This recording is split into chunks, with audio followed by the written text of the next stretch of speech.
ورحمة الله وبركاته. بسم الله الرحمن الرحيم.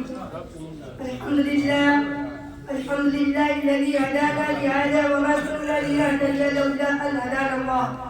أما بعد، قال الله تعالى في القرآن المجيد: أعوذ بالله من الشيطان الرجيم. بسم الله الرحمن الرحيم. اتل ما اوحي الیک من الکتاب واقم الصلاۃ. وہ ایک سجدہ جسے تو گنا سمجھتا ہے، ہزار سجدوں سے دیتا ہے آدمی کو نجات. جناب صدر محترم اور حاضرین جلسہ، آج کے اس محفل میں آپ حضرات کے سامنے کچھ نماز کو متعلق عرض کروں گا، جو عبادتوں میں سب سے زیادہ اہم عبادت ہے، جو قرب خدا بندی کا سب سے اہم ذریعہ ہے. دعا کرے اللہ تعالیٰ مجھے صحیح کہنے اور ہم سب کو اس پر عمل کرنے کی توفیق عطا فرمائے. آمین. حضرات، جب قیامت قائم ہوگی، حشر کا میدان ہوگا اور تمام دنیا کے اولین اور آخرین کا اجتماع ہوگا، ہر شخص عجیب کیفیت میں مبتلا ہوگا، ہر انسان کی پیشانی حق آلود ہوگی، نفسی نفسی کا عالم ہوگا. قرآن نے اس کا نقشہ عجیب انداز اور اچھوتے طرز سے کھینچا ہے. فرمایا: يوم يفر المرء من أخيه وأمه وأبيه وصاحبته وبنيه لكل امرئ منهم يومئذ شأن يغنيه.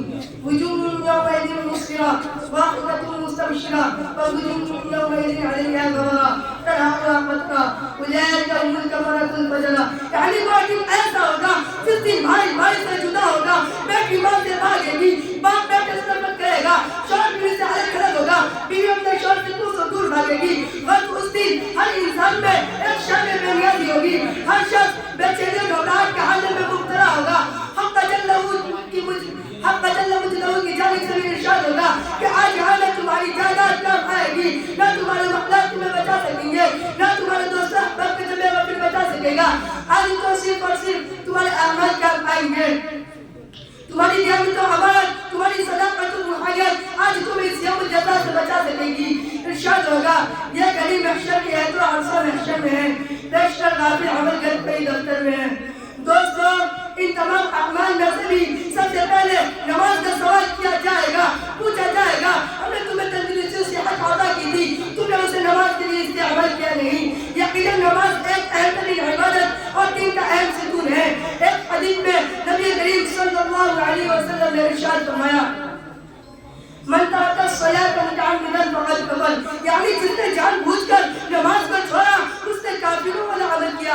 گویا نماز کفر و اسلام کے درمیان میں ایک آر ہے. اگر کوئی شخص نماز چھوڑتا ہے تو اس آر کو ختم کر دیتا ہے. نماز ایک نور ہے، اس سے دل کو روشنی ملتی ہے، اس سے ٹھنڈک حاصل ہوتی ہے، سکون و اطمینان میسر ہوتا ہے. فرمایا تاجدار مدینہ محمد رسول اللہ صلی اللہ علیہ وسلم نے: قرۃ عینی فی الصلاۃ. میری آنکھوں کی ٹھنڈک نماز میں ہے.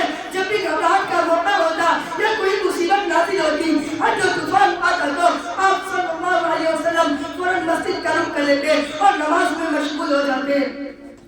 محترم سامعین کرام، اللہ تعالیٰ نے قرآن کریم میں بہت سے مقامات پر نماز کے قائم کرنے کا حکم فرمایا ہے. اور ساتھ ہی ساتھ ایک بات اور گوش گزار کر دوں جس سے معلوم ہوگا کہ اس کی اہمیت کس قدر ہے اور ہم اس سے کتنے غافل اور اپنے فرض منصبی سے کس قدر دور ہیں.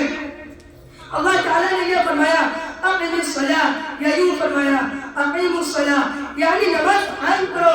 اس کا مطلب یہ ہے کہ اگر کوئی شخص خود بخود تو نماز پڑھ لیتا ہے تو جو اپنی پریشانی کو جھکا لیتا ہے لیکن دوسروں کو اس کی تقدیم نہیں کرتا، اپنے گھر والوں کو، اپنے بیوی بچوں کو، عزیز و اقربا کو، رشتہ داروں کو نماز کے قائم کرنے کا حکم نہیں کرتا، تو دوستو وہ نماز کا قائم کرنے والا نہیں ہے. اس کے مرنے کے بعد پھر اقامت نماز نہیں ہوگی. جہاں بھی قرآن میں اور احادیث رسول میں فرمایا گیا ہے، جہاں بھی قرآن میں اور احادیث رسول میں اس کا حکم دیا گیا، وہاں نماز پڑھنے کے لیے نہیں بلکہ نماز کو قائم کرنے کے لیے کہا ہے. اور انہی کی تعلیم قرآن میں فرمائی ہے جو اقامت الصلاۃ کا فریضہ انجام دیتے ہیں.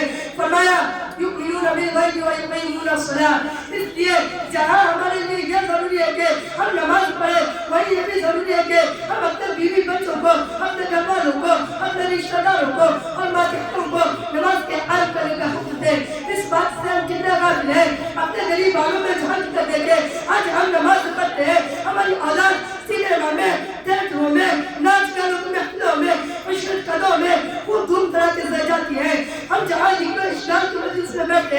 ہماری ماں کی حج ہماری ماں بہنیں چغلی غیبت اتہام اور بیکار قسم کی باتوں میں مشغول رہتی ہیں، لیکن ہم انہیں کبھی منع بھی نہیں کر سکتے، ان کی آخرت کا ہمیں کبھی فکر لاحق نہیں ہوتا۔ آج ہمارے پورے معاشرہ سوسائٹی کا ایک حل ہے، اللہ ہماری حفاظت فرمائے، آمین۔ حضرات، ہمارے دنیا میں آنے کا مقصد یہ ہے کہ ہم یہاں اچھا عمل کریں، خدا کے یہاں سرخ ہو جائے، فحش اور بری باتوں کا ہم سے خاتمہ ہو جائے، اور یہ باتیں اس وقت ہو سکتی ہے جب ہم نمازوں میں اہتمام رکھیں گے، خدا کے دربار میں ہر وقت اپنی پریشانی چکائے کریں گے۔ انہی چند باتوں پر میں اپنی تقریر ختم کرتا ہوں۔ وما علینا الا البلاغ۔